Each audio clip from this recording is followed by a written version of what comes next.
Чаткалда алтын казан компанияда 5 балалуу адам каза болду. Кечээ 30-июль күнү Чаткал районунда алтын казан компанияда жумушчу каза болду. Бул тууралуу аймактык кабарчыга жергиликтүү тургундар билдирип, акимчиликтен тастыкташты. Маалыматка караганда, Кичи Чаарат компаниясында кытайлык бир кыргызстандык 3 адам станок оңдоп жатышкан.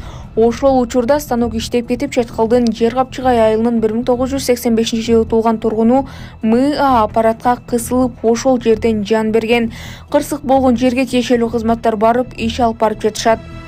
Маркум 5 баланын атасы болгон. Ал бүгүн 31-июлда жерге берилди. Жумуш учурунда каза болгон кызматкерге өлкөнүн мыйзам ченемдерине ылайык компенсация төлөнүп берилери айтылды. Маалымат булагы Турмуш. Ассалому алейкум, мусапырда эмгектенип жүргөн мекендештерим. Сиздерге Москва шаарынан кайрылып жатабыз. Бардык документтерди жасайбыз. ННН, СНИЛС, медкнижка, перевод, паспорт, ТМС, трудовой договор, детский полис, регистрация 3 айга квартирага коюп беребиз, регистрация 9 айга квартирага коюп беребиз, базасын 1 ай сайын текшерип беребиз. Биздин WhatsApp связь номерлерибизге +7 936 144 40 73 номерине кайрылсаңыздар болот. Пакистанда сел бир үй-бүлөдөн 11 кишинин өмүрүн алды. Пакистанда 30-жылда катуу жагандан кийин сел жүргөн аймактарда адам өмүрү кыйылганын, куткаруучулар суу каптаган жерлерде каза болгондордун сөөгүн издеп жатышканын Машал радиосу билдирди. Өзгөчө кооптуу абал түндүк батыштагы Хайбер Патунхо провинциясында жаралганы. Ал жакта бир үй-бүлөдөн 11 киши набут болгону, 6 балдар, калгандары 2 эркек жана 3 айыл экени маалымдалды. Пакистанда июль айы башталгандан бери көпчүлүк аймактарда нөшөр жаан жаап, сел жүрүүдө. Маалымат булагы Говорит ТВ.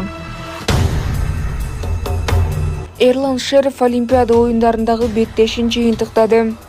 Кыргызстандык дзюдочу Эрлан Шериф Олимпиада оюндарындагы беттешин жыйынтыктады. Турнирди финалдан баштап биринчи атаандашы болгон кубалык балбан Иван Филиппе Силва Моралести жеңген. Ал эми финалда испаниялык атаандашына жеңилип калган. Ошентип спортчунун Олимпиададагы оюндарындагы беттеши жыйынтыкталды.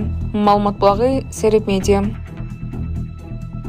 Урматтуу Москва шаарындагы мекендештер, эгерде сизди тиш оорусу тынчсыздандырып жатса, анда сизге Умбем клиникасын сунуштайбыз. Стоматология заманбап техникалык каражаттар жана материалдар менен камсыздалган. Жогорку даражадагы адистер өз ишинин сапатына кепилдик беришет. Хирургиялык стоматология, тиштерди кооздоп калыбына келтирүү, кандай гана оор абалдагы тиш болбосун, оорутпай алып салабыз, жулабыз. Тиштерди кесипкөй чеберчиликте, гигиеналык тазалоодон өткөрөбүз. Брекет системабыз да бар, имплантация жасайбыз.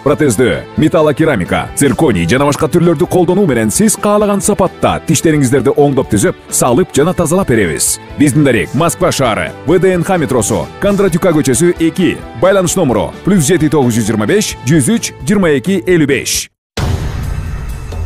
Салыкчы УКМК кызматкерлерине 1,5 миллион сом пара берип жаткан жерине кармалды. Шектүү катары салык кызматынын Түштүк аймагы боюнча башкармалыгынын бөлүм башчысы К.Н. кармалган. Атайын кызматтын маалыматы боюнча салыкчы өзгөндөгү ири объекттин мыйзамсыз менчиктештирүү фактысын жашыруу жана кылмыш ишин козгобоо үчүн коопсуздук кызматкерлерине 1,5 миллион сом пара сунуштаган. Ал пара берип жатканда колго түшүрүлгөн. Учурда тергөө иши уланууда, ошондой эле мыйзамсыз менчиктештирилген объекттин мамлекетке кайтаруу иштери жүрүүдө.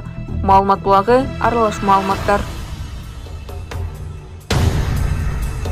ИИМдин кызматкерлери пара алып жаткан жеринен кармалды. УКМК тарабынан укук коргоо органдарынын ишмердүүлүгү коррупциялык көрүнүштөргө бөгөт коюу боюнча жүргүзүлүп жаткан иштердин жүрүшүндө ИИМдин кызматкерлери пара алуу фактысы менен кармалды. Бул тууралуу УКМКнын басма сөз кызматы маалымдады. Маалыматка ылайык, УКМК кызматкерлери тарабынан ИИМдин ички чалгындоо кызматынын катышуусунда жүргүзүлгөн комплекстүү тергөө жана ыкчам издөө иш-чараларынын натыйжасында 2024-жылдын 30-июлунда кызматтык бөлмөсүндө 83 000 сом өлчөмүндө пара алып жаткан учурда Балыкчы шаарындагы ИИМдин кылмыш иликтөө башкы башкармалыгынын ыкчам кызматкери ЭКС жана Балыкчы шаарынын ички иштер бөлүмүнүн тергөөчүсү Ш7 кармалды. Аталган кызматкерлер Ысык-Көл облусунун Балыкчы шаарынын ички иштер бөлүмүндө катталган тергөөгө чейинки текшерүүнү токтотуу маселесин оң чечип берүү үчүн текшерүүдөн акча алып жаткан жеринен кармалышкан. Кармалган адамдар козголгон кылмыш ишинин алкагында процессуалдык иш-чараларды жүргүзүү учурунда Бишкек шаарына алынып келинип, жыйынтыгында Кыргыз Республикасынын кылмыш процессуалдык кодексинин 96 жана 97 беренелерине ылайык Бишкек шаардык ички иштер башкармалыгынын убактылуу кармоочу жайына киргизилди. Тергөө иши уланууда. Маалымат булагы, Говори ТВ.